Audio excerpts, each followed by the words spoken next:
Welcome! Today I'm showing how to change icon shape into a Samsung Tab S8 Plus. First of all, open your Play Store and find X icon changer or X icon changer, yeah.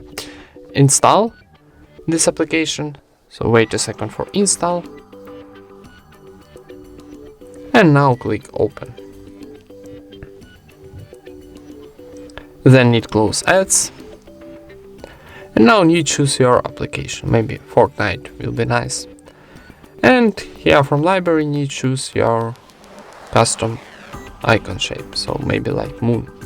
And then in the top right corner we got OK button, click it. Wait a second for generating. Dołącz teraz, aby otrzymać kupon na pierwsze zakupy. Zdobądź darmowy kupon na... Sorry for that, it's only ads, close ads. One more time.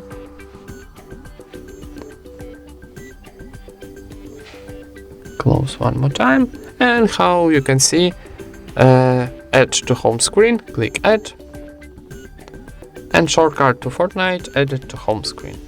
Let's see this one, and that's it. Thank you for watching, leave thumbs ups and subscribe to our channel.